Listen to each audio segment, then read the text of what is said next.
Rain struck the mansion windows in steady sheets, the wind howling like a voice warning her to leave. But Catherine didn't leave. She couldn't. Not after everything that had happened, not with what she'd just found.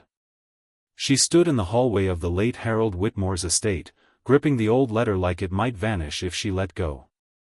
The hallway was dim and still smelled faintly of cigars and old wood polish. The walls were lined with portraits of people long dead, eyes following her like silent judges. The envelope had been slipped under the door of the study.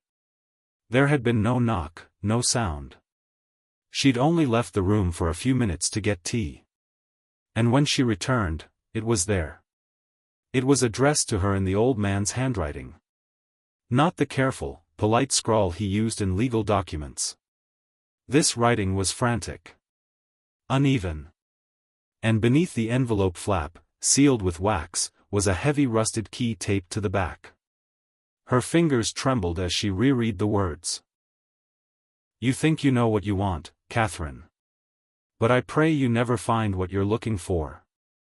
It cost me everything. No name. No explanation. Just the letter, and that key. A quiet stranger's fortune. Just 2 weeks ago, Catherine Grant had been scraping by on part-time jobs, cleaning apartments and waitressing in a bar she hated. Her phone was cracked, her car barely ran, and she was one late bill away from losing her tiny studio flat in Cleveland. Then the call came. Mr. Harold Whitmore passed away last night, the voice said on the phone. You've been listed in his will. At first, she thought it was a scam. She didn't even know the man, at least not well. She'd met him only once, nearly 10 years ago, when she worked a catering job at a business gala in New York. He was kind to her, even when the other guests ignored her. They'd spoken briefly about her mother, who'd died a year earlier. He knew her name. But that was it. Yet here she was, standing in his mansion in Vermont. Alone. And very much a beneficiary of his estate. The inheritance. Harold Whitmore had no children, no wife, and no known family. He was a wealthy, reclusive man with properties across the country. His lawyers said he had quietly updated his will just a month before he died, leaving nearly everything to Catherine. The lawyers were baffled. So was she. But they didn't ask too many questions. The will was clear. People do strange things at the end, one of the lawyers had shrugged. She moved into the estate that week to settle things. At least, that's what she told herself. In truth, she wanted to explore. She needed to understand why he'd chosen her. And she couldn't shake the feeling that something was off. The mansion was massive. Too massive for one person. It had 3 floors, a library, a study, a greenhouse that hadn't been used in years, and a locked basement with no key, until now. The key. She turned the iron key over in her palm. It was old, older than the house itself. It had initials carved into it, H.W. And something else, barely legible under the rust. 47A? Was that a room number? A code? The storm outside raged harder. Thunder rumbled low, like the earth was growling. She should have waited. She should have called the lawyers, or the police, or anyone. But she didn't. Instead, she walked slowly to the one place she hadn't been able to explore, the basement. Downstairs. The door to the basement was made of thick oak, with an antique lock that looked like it hadn't been touched in decades. She hesitated, her hand on the key. Her mind shouted no, but her heart pounded yes. She needed to know. The key slid in smoothly. The lock clicked. The door creaked open. A wave of musty air hit her. It smelled like damp wood and something else, something metallic. She reached for the flashlight she'd left by the stairs and took a cautious step down. The basement was larger than she expected. The walls were stone, lined with old wooden shelves filled with books, boxes, and glass jars filled with what looked like dried herbs. Or bones. A large wooden trunk sat in the center of the room. It was padlocked, but the lock was broken, as if someone had forced it open years ago. Inside, there were photographs. Dozens of them. All black and white. Some torn. Some burned at the edges. All of them showed Harold Whitmore, at different ages. But the strange part wasn't the images themselves. It was the dates on the back. The most recent one? The impossible. She dropped the last photo, her breath caught in her throat.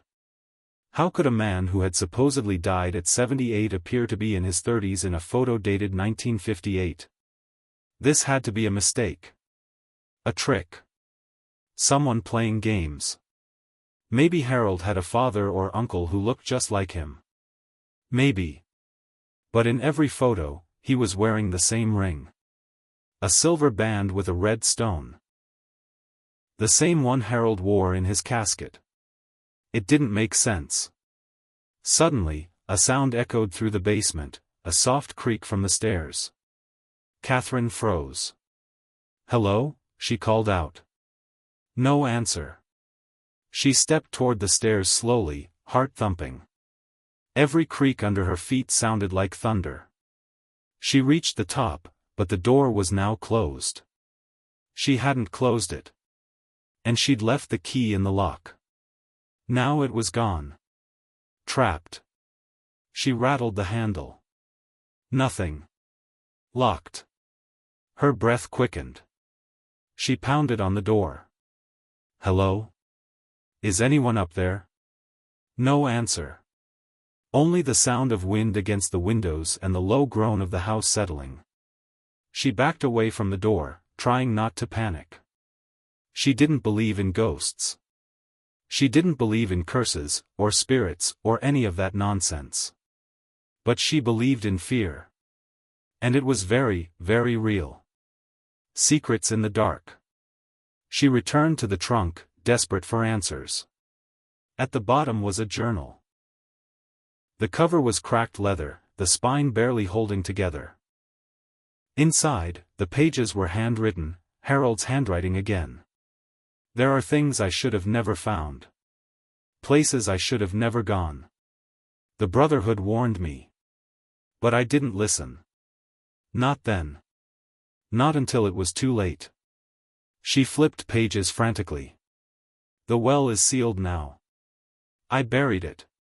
But it calls to me still, in dreams. I see them. Faces I knew. Faces that are no longer human."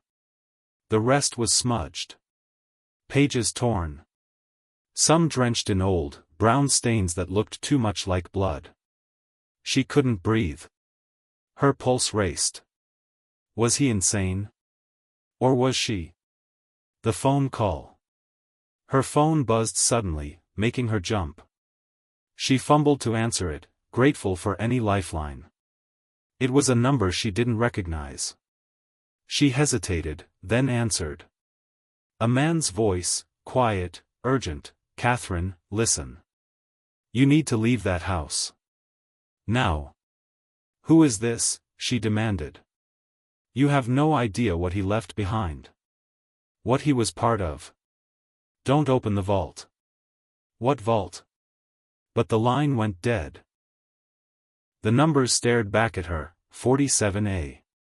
Carved not into a door, but into a solid steel hatch, bolted into the wall of the basement like an afterthought no one was meant to discover. Catherine's breath fogged in the air. The basement was cold, colder than it had any right to be. It felt like the temperature dropped the moment she laid eyes on the metal vault. She looked down at the key still clutched in her hand. Rusted iron. Same number. Same eerie precision. And somehow, it was waiting for her. The vault no one spoke of. Her heart was pounding again. Harder this time. She didn't want to open it. Every instinct screamed at her not to. But curiosity isn't something you can smother. It has a way of whispering, even through fear. Catherine knelt down and touched the edge of the vault. Cold, unforgiving metal. The key slid into a circular lock at the center. It took effort. She had to push with both hands until it clicked. And then, something shifted inside. The vault didn't swing open. It groaned. Like old bones being forced apart. A line split across the center. Dust and silence poured out. The air changed. It was heavier here.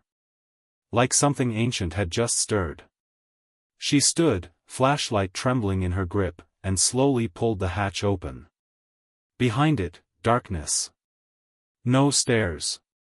Just a narrow tunnel that seemed to descend further than it should have, into blackness that swallowed light. She aimed her flashlight down. The beam barely cut through the shadows. It looked like stone walls. Carved. Like a passage from another time. Catherine hesitated only a second longer, then stepped inside.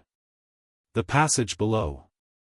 The tunnel was narrower than she expected, barely wider than her shoulders in some places. The walls were rough and jagged, carved from the earth itself. As she walked, the air grew warmer, thicker. Like breathing through wet cloth. Dripping echoed from somewhere far away. She couldn't shake the feeling that this place shouldn't exist. Not beneath an ordinary estate. Not beneath any house. About 20 steps in, the flashlight flickered. No. No, no, no, she whispered, tapping it. It steadied, for now. That's when she noticed something on the walls. Marks. Scratches, actually. Some looked like symbols, others like tally marks. Some were smeared, others carved deep into the stone. And then, handprints. Small, pale handprints. Dozens of them. Some smeared down the walls, like they'd been dragged. Her stomach churned. This was not just some hidden wine cellar or war bunker. This was something else. Something older. She kept moving. She didn't want to, but she couldn't stop. Then the passage widened. And what she saw next would never leave her. The Room of Echoes. It was a circular chamber, about 20 feet wide, maybe more. The walls here were smoother, carved with strange symbols that seemed to pulse in the flashlight's beam. In the center stood a stone pedestal. On it sat an object covered in cloth. And on the floor around it, 6 chairs. Old. Worn. Positioned like a council once met here. Catherine stepped into the chamber slowly, trying not to breathe too loudly. The silence was too clean, too perfect. Even her footsteps felt like an intrusion. She approached the pedestal. The cloth was dark red, dust-covered, and brittle. As she reached out to lift it, her hand hesitated. What if this was it? The thing Harold warned her about? She pulled the cloth away. Beneath it, something that looked like a box. Small. Ornate. Covered in carvings that matched the symbols on the wall. It wasn't gold, or silver, or even wood. It felt like bone. Polished, etched, sacred. She reached out. The moment her fingers touched it, a sound rang through the chamber. A low, hollow gong, but there were no bells. Catherine froze. Then she heard footsteps. Someone else was down here. Far away at first. Then closer. Steady. Slow. Deliberate. She backed away from the pedestal, clutching the box instinctively. Her flashlight flickered again, then died. Pitch black. Her breath quickened. She strained her ears. The footsteps stopped just outside the chamber. Then, a voice. Male. Calm. Familiar. I warned him to leave it buried. She couldn't see him, but he was close. Maybe a few feet away. Who are you? She asked, her voice shaking. You shouldn't be here, Catherine. She blinked in the dark. How do you know my name? A pause. Because Harold told me. Before he died. The man in the tunnel. The flashlight buzzed back to life for a split second. Long enough for her to see a figure at the edge of the room. Tall. Dressed in black. Face shadowed. Then darkness again. I don't want his money, she whispered, hugging the box to her chest. I just want to know the truth. The truth, the man echoed, bitter. The truth is, Harold spent his life digging in places no man should. He opened something he couldn't close. And now, he's given you the key. Catherine's throat tightened. What is this box? The man didn't answer. Instead, he stepped closer. You need to make a choice, he said. Leave it here, and forget all of this. Or take it with you, and follow the path he did. But once you open it, there's no going back. She didn't reply. Because deep down, she already knew she wasn't leaving it behind. Back to the surface. He didn't follow her. Catherine turned and ran, clutching the box, breathing hard. The tunnel seemed longer this time, the air even thicker. When she finally reached the basement door, it was unlocked. The key lay on the floor. No sign of the man. She slammed the door shut behind her and bolted it. The mansion was quiet. Too quiet. But everything was exactly where she'd left it. She didn't sleep that night. She sat in the study, box in her lap, staring at it. Harold's journal sat beside her, pages dog-eared and frayed. The Secret Society. Flipping back through the entries, she found a name she hadn't noticed before. The Ardent Circle. A note scribbled beside it read. Not a cult. Not a religion. A protection order. Or so they claimed. But I think they were guarding something. Or someone. More pages followed, detailing Harold's travels to obscure villages in Eastern Europe, mentions of a place called Thurn Valley, and repeated references to the voice beneath the stone. Catherine didn't understand it all, but one thing was clear. This wasn't just about money. Harold had uncovered something ancient, possibly dangerous. And now she was part of it. The box opens. Morning light crept through the windows, gray and cold. The storm had passed. But something still hung in the air. An unease. Catherine couldn't wait any longer. She turned the box over. No visible hinges. No latch. But the carvings on top, they moved. Very slightly. She pressed her fingers against the central symbol and twisted. A faint click. The lid slid open. Inside, there were three things. A ring, silver, with a red stone. Just like Harold's. A folded parchment. And a vial. Small. Stoppered.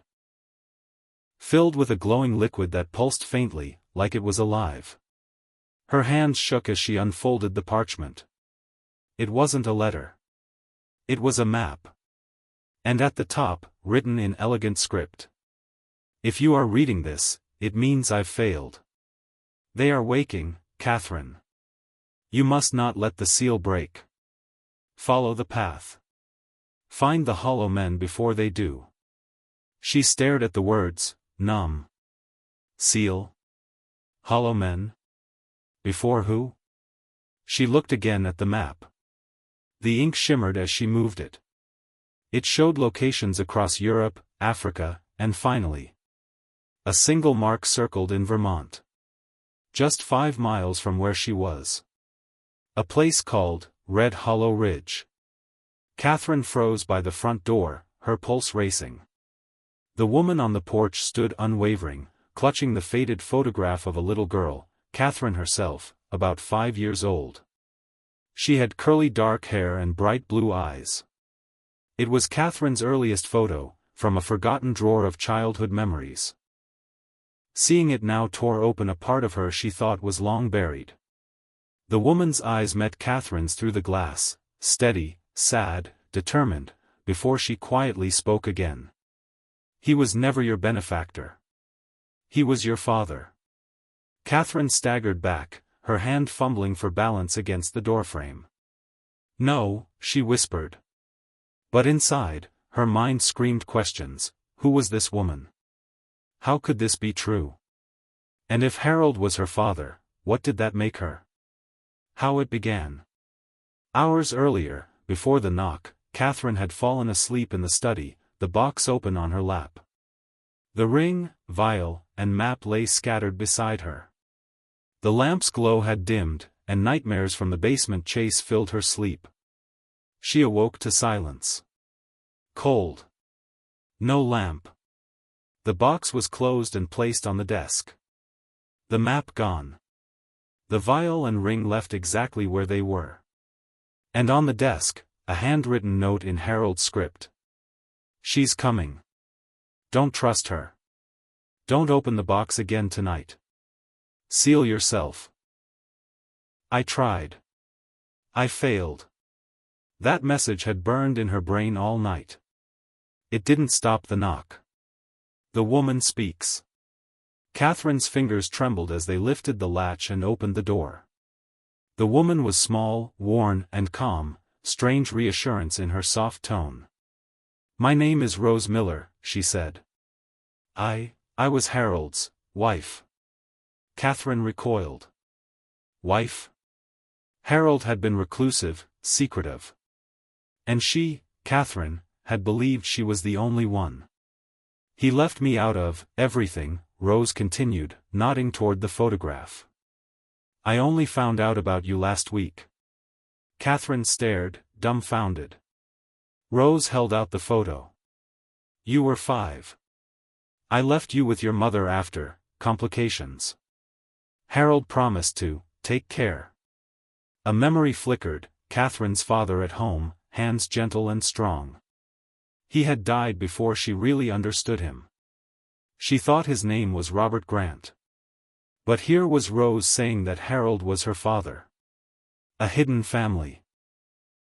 Rose stepped inside as though the door was unlocked by their shared history.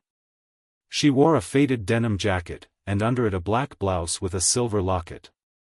She placed both hands on the living room table. "I worked for Harold in Europe. We fell in love during his travels. I didn't expect it. He never forgot me, even when he thought I was gone. But family, you came first." Catherine shook her head. "You left me."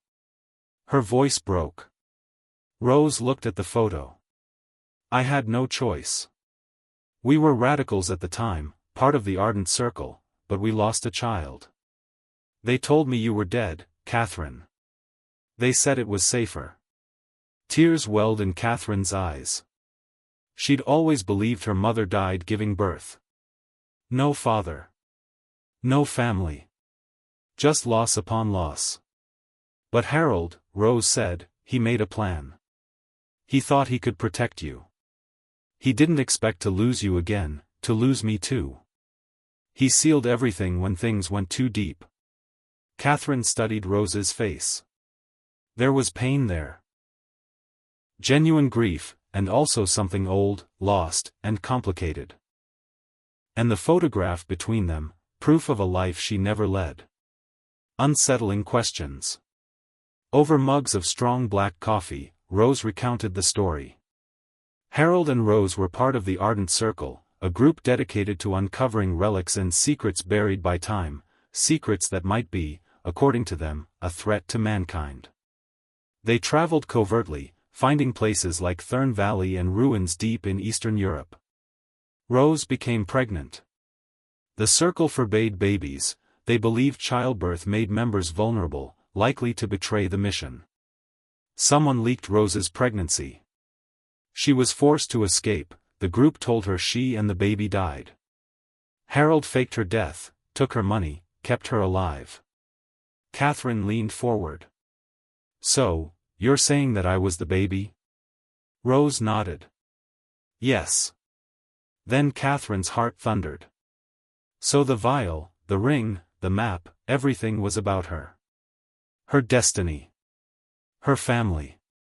But had it been meant to protect her, or trap her? Secrets of the Ardent Circle. Rose rattled off names and places, most unknown to Catherine: Dresden ruins, hidden monastery in Croatia, secret archives in Prague. Rose had only heard fragments. She left before things went too far. Catherine remembered Harold's journal. Mentions of the well, vigil, protectors. And Rose. These so-called hollow men? Catherine asked. Yes, Rose said softly. It's what they called themselves when they lost themselves to the duty. Hollow men, living only to guard the secret. She paused, taking a breath. And they might still be alive. Catherine felt the blood drain. Rose saw her look. What? You don't believe me? Catherine shook her head. I believe, too much. A decision looms. Rose retrieved a worn satchel from her car. She opened it, pulled out a folded, enlarged version of the map Catherine had used yesterday, a closer view of the area 5 miles from the mansion. A red circle marked Red Hollow Ridge, with roads, trails, and a hand-drawn symbol that matched the silver ring's design. They sealed the place after it awoke. That's the ridge. That's where you'll go. Catherine glanced at her watch. Evening light dimming. Why now? Rose looked at the box. Because Harold gave you the key and the choice. You already opened the box. You chose. Catherine swallowed. She touched the map. But I don't know what I'm choosing, she admitted. Rose took her hand. You pick. But if these men are real, they won't stop. Not until that seal breaks. And it won't just be your bloodline at risk. A chill passed through Catherine.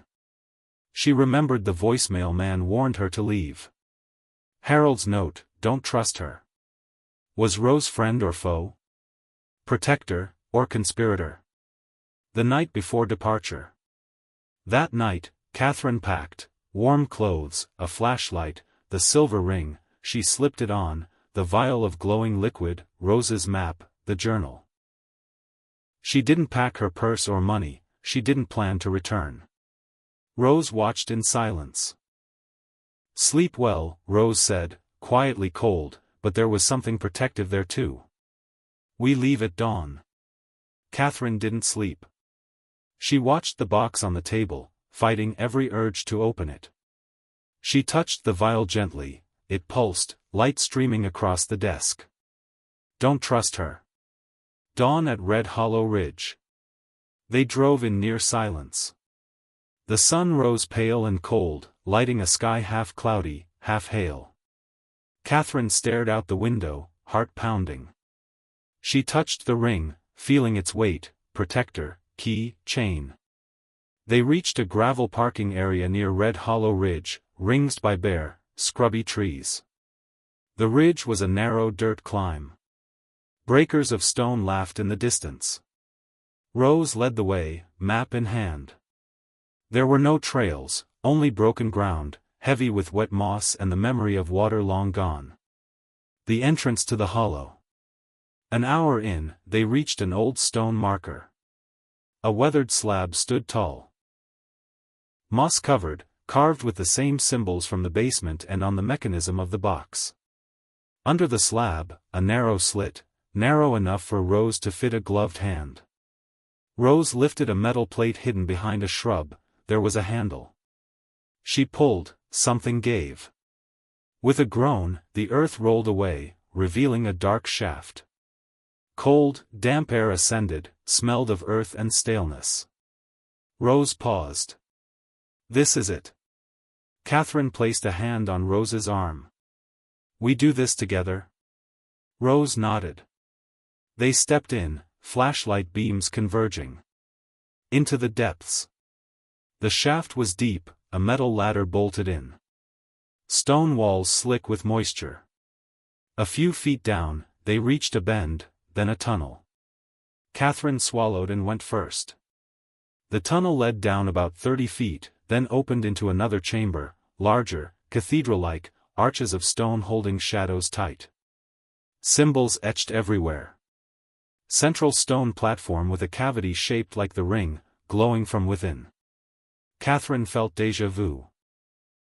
Rose moved to the platform. She took off Catherine's ring and placed it in the cavity. The glow inside grew intense. Then Catherine saw something in the stone, faces. Scrawled, etched, horrific. Hundreds of faces. Pausing, Catherine reached into her satchel and held the vial over the platform. The light pulsed and spilled over the symbol. The faces on the wall seemed to shift, then a low hum started. A vibration made her teeth rattle.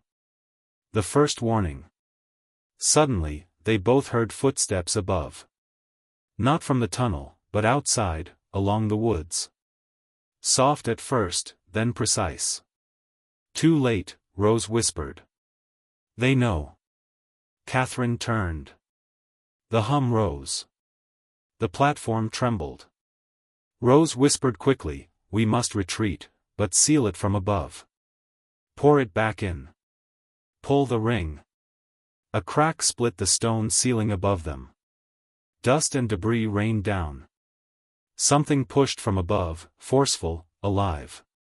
Rose grabbed Catherine's arm. "Run." They bolted back toward the ladder. The vibration thrown apart the silence. One more step and the cavern collapsed, stone crushing the ladder, pinning Rose's arm. She cried out.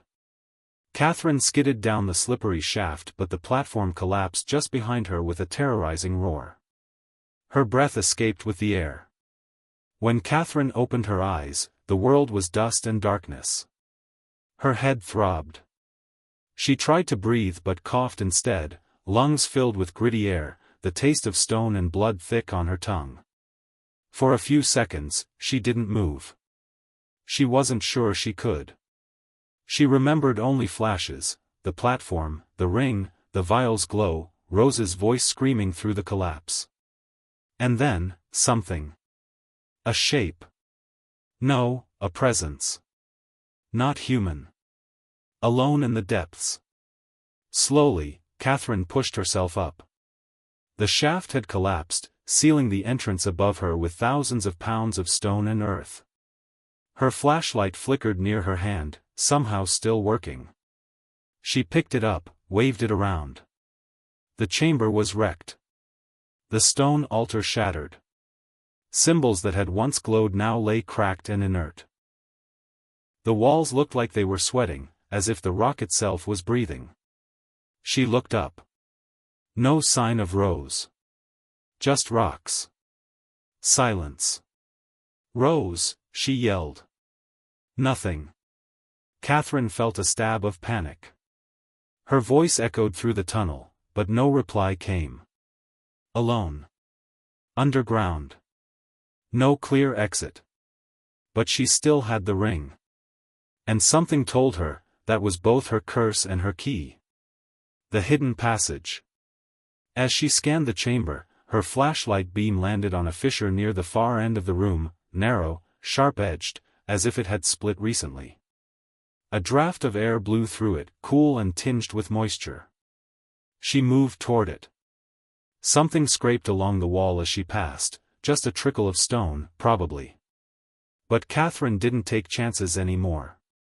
She held the ring tightly in one hand, flashlight in the other, and squeezed through the crack. The passage beyond was rougher than the one she had entered. Not man-made. Natural, formed by the shifting of the earth over centuries. The walls dripped with mineral water, and roots dangled from above. But there were symbols here, too. Faint, painted in faded reds and blacks. Crude drawings, almost tribal. They showed figures with halos of light standing before dark shapes, serpentine, many-eyed. Beneath them, a ring. She knew this story wasn't over. The underground world. The tunnel opened into something vast. Catherine stopped, awestruck. Her flashlight barely lit the edges of the space ahead, a cavern so wide it seemed to swallow sound. She stepped inside, the crunch of her boots echoing like thunder. There were ruins down here. Stone pillars, toppled and moss-covered despite the lack of light. Pathways leading deeper into the earth. It was like a city buried alive. At the center stood a large stone structure, shaped like a dome with narrow slits. Inside, she saw movement, shadows flickering without a light source. She approached, cautious. Then, a voice whispered, "Catherine." She froze. The first echo. She turned quickly. No one there. The voice came again. Soft. Familiar. "Don't be afraid." It was Rose's voice.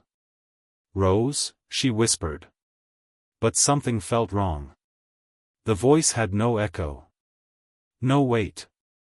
As if it didn't belong to the air around her. Then the walls shimmered, just slightly. A flicker of movement along the stone. And again, her name, spoken now with urgency. "Keep going. They're waking." She turned away from the dome and followed the path to a lower tunnel. Her flashlight dimmed again. But now the vial in her pocket began to glow on its own, soft, steady blue light. It lit the stone ahead just enough to see strange carvings etched into the walls. The truth in symbols. The carvings told a story. Primitive, yet powerful. A child born of blood and shadow. A mother with a broken crown. A father who walked the void to protect her. Guardians who once stood watch, but who were consumed by what they swore to keep hidden. Then, a box, a ring, a vial. At the end of the story, a woman standing alone at a gate. Behind her, the world. Before her, something ancient, massive, waiting. Catherine stopped. The drawings weren't history. They were prophecy. And she was the woman at the gate. Whispers from the hollow men. As she descended further, she heard whispers, low, unintelligible, like water running backward. The ring on her finger pulsed in time with the words, and the walls seemed to hum in response. She entered a corridor lined with statues, each worn with time, yet clearly once human. Each wore a cloak with the same symbol engraved on the ring. The hollow men. At the far end, a door blocked the way. Stone, with no handle. Only a depression in the center. Catherine instinctively placed the ring into it. The door groaned, ancient locks disengaging. Beyond it, a throne room in ruins.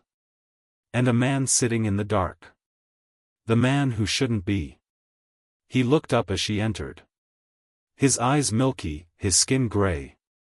Dressed in robes, dusty but regal. He smiled faintly.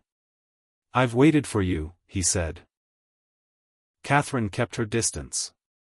"Who are you?" "I am what Harold feared. What he sealed. What your mother tried to forget. You were part of the circle?" "I was the circle."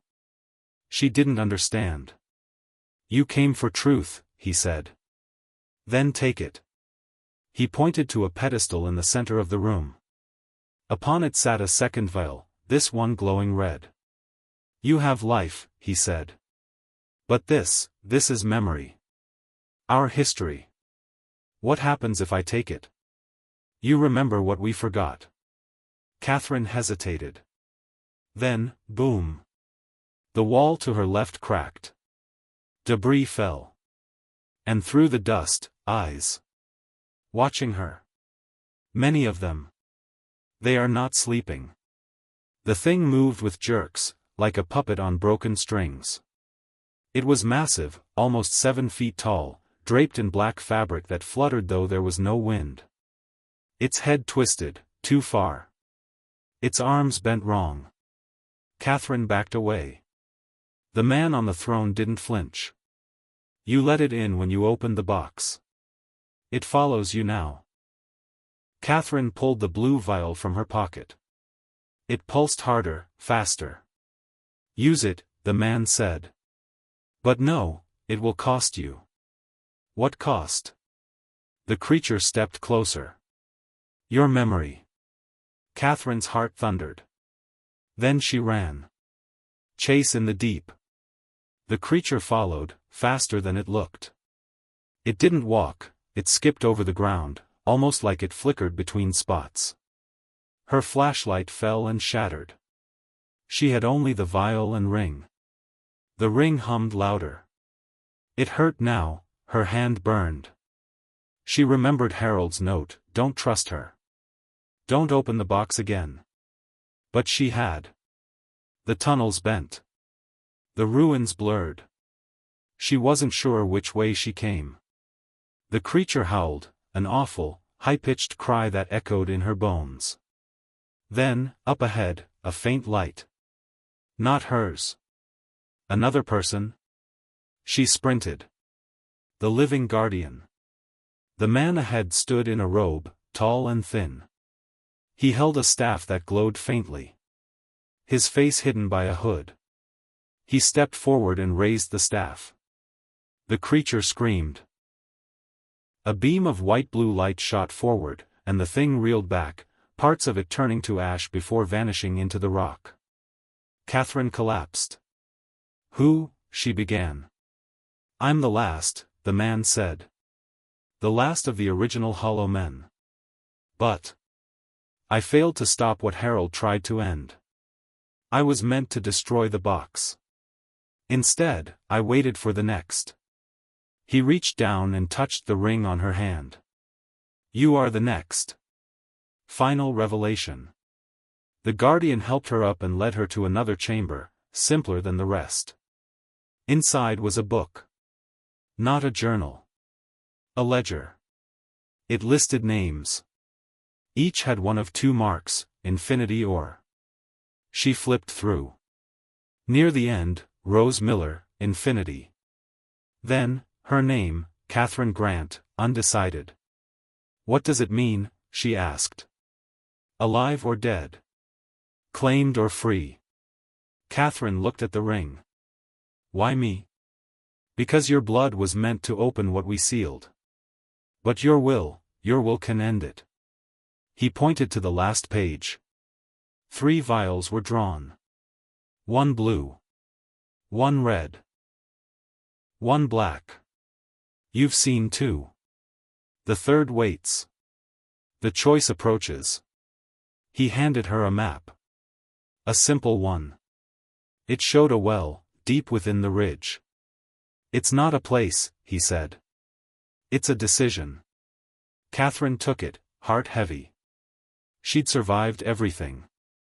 The box. The collapse.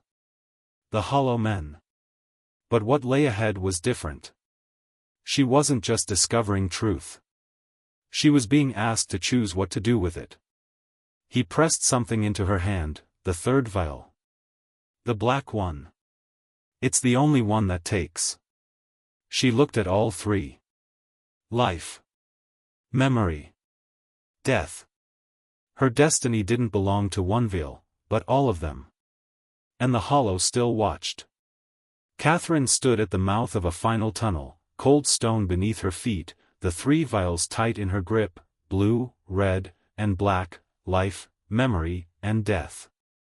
Behind her, silence hung like fog. Ahead, the path curved downward into the deepest part of the ridge. She didn't look back. She couldn't. The footsteps she'd heard, they hadn't stopped. They'd only fallen quiet. And that silence was louder than any scream. The map to the gate. The map given to her by the last Hollow Man was marked with an X, but no labels. Only a note written in faded ink. "Only when you hold all 3 will the gate reveal itself." The tunnel twisted as if carved by water, not tools. The deeper she went, the harder it became to breathe. Not for lack of air, but pressure. Like the earth around her was watching, waiting. Suddenly, the narrow passage opened into a chamber unlike the others. Not ruins. Not relics. just a pool. Black, mirror-like, completely still. And above it, suspended in nothing, a floating stone ring, humming softly. Beneath it, a plinth with 3 carved slots. One for each vial. The gate reacts. Catherine approached, heart hammering in her ears. She placed the vials into the plinth. One by one. Blue. Red. Then black. The ground trembled. The floating stone ring lit with a soft violet glow, and the surface of the pool rippled. Slowly, it turned from black to deep silver, like melted moonlight. She stepped back. A deep, inhuman voice echoed across the chamber, not from any one direction, but from everywhere at once. You have come. Blood of memory. Hand of choice. Catherine's throat tightened. Who are you? The voice replied. I am what they feared. I am what they buried. I am the debt they left for you to pay. The debt. Images flooded her mind, flashes of events not hers. Men in robes, standing in a circle, chanting. A child, swaddled and left at a gate. The vial, sealed with a tear and a curse. Harold, digging alone, journal in hand, whispering to someone only he could hear. Then her mother, Emily Grant, crying in a locked room, holding a letter with Rose's name on it. And then Rose, standing before a mirror. Wearing the ring. Rose's secret. It all made sense now. Rose wasn't just looking for Harold's fortune. She was trying to complete something that began long before Catherine was even born. Not for greed. Not for money. For power. A legacy that had passed through blood, hidden behind lies and shadows. Catherine clenched her fists. Why me? She whispered. The voice answered. Because you are the last who can choose freely. The others were bound by guilt, by fear, by promise. But you. The surface of the pool shimmered again. From it rose a figure, made of light and mist. Rose. But not as Catherine remembered. This Rose looked younger, eyes wide with sadness. The ghost of truth. The ghostly image of Rose stepped toward Catherine, not quite touching the ground. Her lips moved, but the words were whispers. Catherine leaned in. Tell me why. The image flickered, then stabilized. I never meant for you to follow me here, Rose said. But I knew you would. You were always braver than I was. Catherine blinked tears away. Why did you betray me? Why didn't you tell me the truth? Rose shook her head slowly. Because I was afraid you'd try to stop me. And you would have. She gestured toward the gate. This isn't about inheritance. It never was. Harold left behind something far older than money. Something living. Catherine's heart dropped. Living? The gate opens. The pool parted. From its center, stairs emerged, stone, slick with glowing moss, descending into unknown depths. Step forward, the voice commanded. Choose what should remain, and what must be forgotten. Catherine looked at Rose. Are you dead? I don't know, Rose answered, her voice growing faint. I think. I'm caught between what was and what is. Then her eyes locked onto Catherine's. If you go down there, you may not come back. But if you don't, this thing never ends. The gate pulsed. Catherine stepped forward. Descent into memory. As she descended the stairs, the world above faded. Light, sound, even gravity seemed to shift. At the bottom was a vast underground chamber, entirely circular, walls covered in murals she couldn't decipher. In the center. A coffin. Glass. And inside. Her mother. Catherine dropped to her knees. No, this isn't real. But the face was unmistakable. Emily Grant. Eyes closed. Peaceful. Preserved in some kind of suspended state. A tablet sat beside the coffin, with an inscription. She took the burden so her daughter might be free. Emily's last message. The tablet lit up as Catherine touched it. Emily's voice played through the chamber, recorded decades ago. My sweet Catherine. If you're hearing this, then you've come farther than I ever dared. I wasn't brave enough to open the gate. But I carried the ring, protected the vials, and buried the truth. Harold trusted me, and I tried to keep his legacy safe. But there was always someone following me. Rose. Whatever choice you make, know this, you're not alone. You were never alone. The Hollow tried to use us, but we are stronger than them. The message ended. Catherine sobbed softly. Then stood. The final trial. The gate began to close behind her. The vials rose again from the plinth. She had to choose.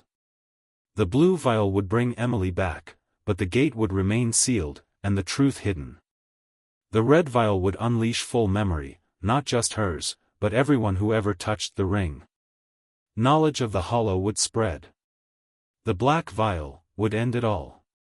Seal the gate forever. Destroy the ring. And take something in return. Catherine looked at her mother, at the murals, at the vial glowing black like obsidian. She knew what Harold had feared. What Emily had delayed. What Rose had chased. The Hollow weren't just ancient. They were infectious. If released, they wouldn't stop. Her decision. She picked up the black vial. It was cold. Heavy. Her fingers shook. Then she spoke aloud, voice echoing through the sacred chamber. This ends with me. She crushed the vial against the plinth. A blast of cold shot through the room. The ring cracked. The walls shook. Screams, not human, rang out in agony. The murals began to fade. The light from the pool turned pure white. Then. Silence. Escape. When Catherine woke, she was lying in a field just outside the ridge. Sunlight on her face. Her clothes covered in dirt and blood. The ring was gone. In her pocket. Harold's journal. A photograph of Emily smiling. And a small piece of stone carved with the gate symbol, broken in half. She sat up. No one around. The mountain behind her had sealed. The entrance gone. Like it had never existed. Epilogue, 1 year later. Catherine now lives far from Hollow Ridge. She never told anyone the full story. Not the police. Not the press. They declared Rose missing. Emily dead years ago. Harold long forgotten. But Catherine knows the truth. Sometimes, at night, she dreams of the gate. Of a world deeper than memory. Of a mother's sacrifice. Of a legacy built on blood, bound by love. She doesn't wear the ring. She doesn't need to. She chose to end the cycle. But some doors. Never truly close. Catherine never intended to return. After the gate sealed behind her and Hollow Ridge swallowed its secrets, she fled across the country, no destination, only distance. Each mile placed between her and the ridge felt like peeling away a layer of something ancient and heavy. But the feeling never truly left. Even in quiet towns with friendly strangers and warm sunlight, she sensed the echo of what she had done. What she had seen. What she had stopped. But time doesn't heal what it cannot understand. 1 year later. She now lived in a modest apartment tucked into the 3rd floor of a weather-beaten building in Vermont. It overlooked a forest. The kind of place where mornings were filled with mist and birdsong, and evenings smelled of firewood and rain.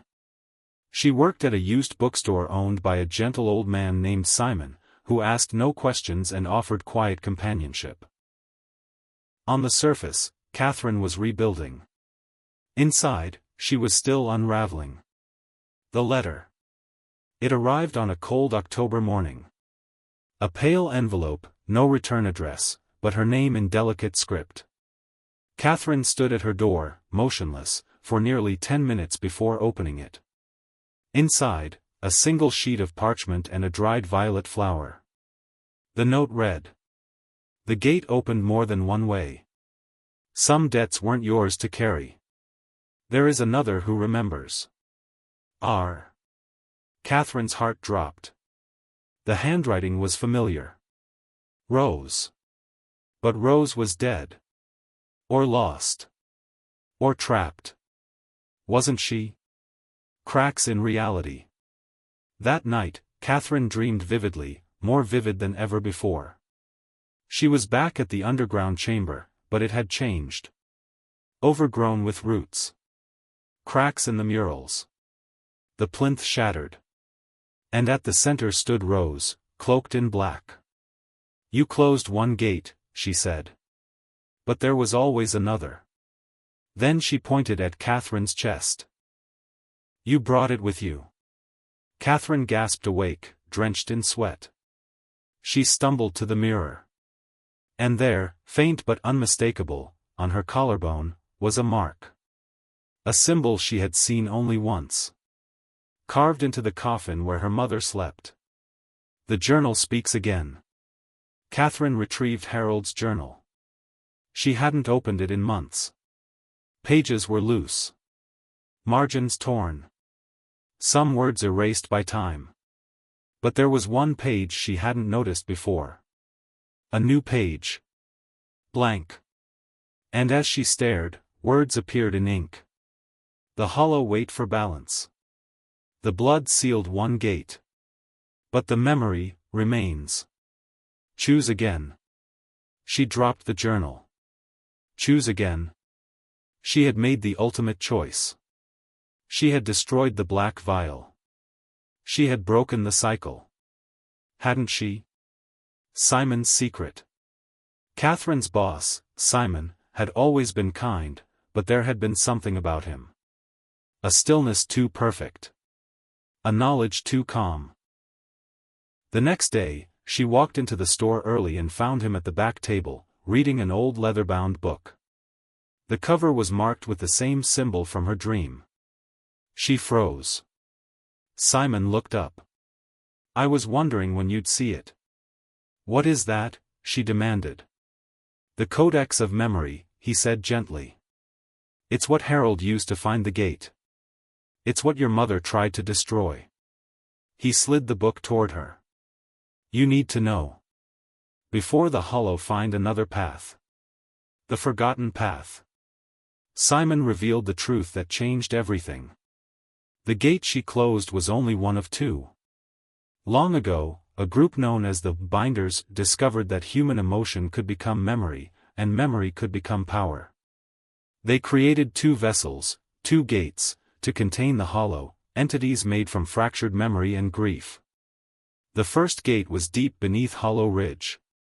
The second gate was within people. Rose knew, Simon said. She was trying to unlock the second. Catherine shook her head. Then why leave me a letter? Why now? Simon looked at her sadly. Because Rose is no longer herself. She's a vessel now. And she wants you to finish what she started. The gathering. It wasn't long before others began to appear, quiet strangers in the bookshop, asking for old texts by name. They weren't human. Or rather, they weren't just human. They watched Catherine with eyes that didn't blink. They spoke with voices just a half-second out of sync. And they always smiled. Too wide. Too still.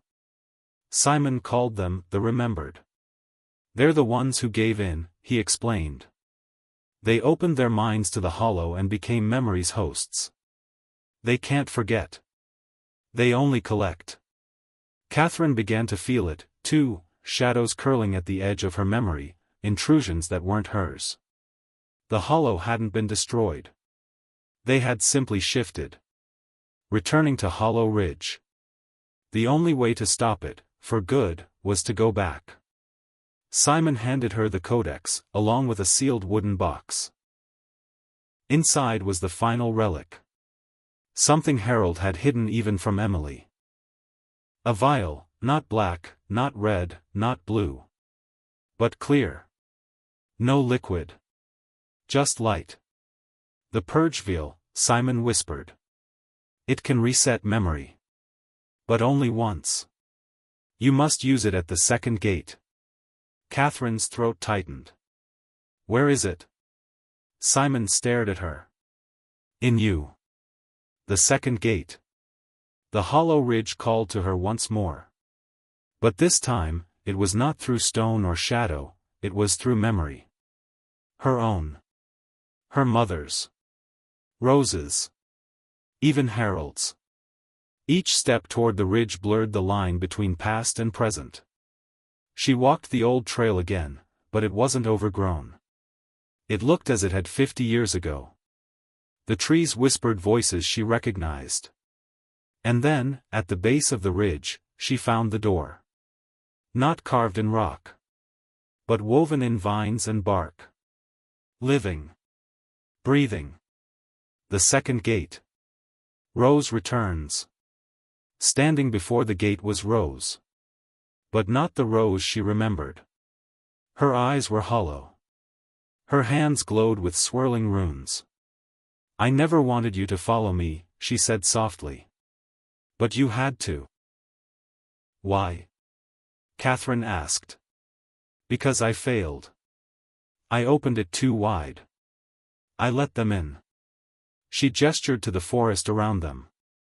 They're everywhere now. Feeding. Remembering. Catherine stepped closer. What happens if I use the purge vial? Rose hesitated. You'll lose everything. Me. Mom. Harold. All of it. They'll be forgotten. Forever. Catherine gripped the vial. Will they be free? Rose nodded. Yes. The final choice. Catherine stood before the gate. The vines began to open. Inside, it was light. Blinding. The opposite of the first gate. Not darkness. But overwhelming memory. She could feel it. Her mother's final song. Rose's laughter when they were children. Harold whispering to his wife. The first time Catherine saw the mountains as a child. The moment she learned she'd been lied to. All of it. Real. Heavy. Precious. And she would have to let it go. She turned to Rose. Walk with me. Together, they stepped into the light. Catherine held the vial tight. Then released it. The purge. There was no explosion. No scream. No burning. Only silence. Followed by peace. The hollow cried out, but only for a moment. Then they were gone. The light faded. The gate dissolved. And with it, the memories. Epilogue, after the light. Catherine woke in a bed she didn't recognize. A small cottage. Fire crackling. Birds outside. Simon sat beside her. But he looked younger. As if he didn't remember her. Are you all right? He asked. She blinked. I think so. Then paused. What's my name? He smiled. I don't know. You didn't say. But you had this in your pocket. He handed her the broken piece of stone. The symbol on it was familiar, but she didn't know why. Something stirred in her chest. A memory, not hers. A feeling. Love. Loss. Hope. She stared out the window. The ridge stood in the distance. But it no longer called to her. She was free. They were all free. Final note. And somewhere, deep in the roots of Hollow Ridge, a small flower bloomed. Violet. From it, a whisper rose. Faint. Like memory. She craved his fortune. But in the end, she found something far more valuable.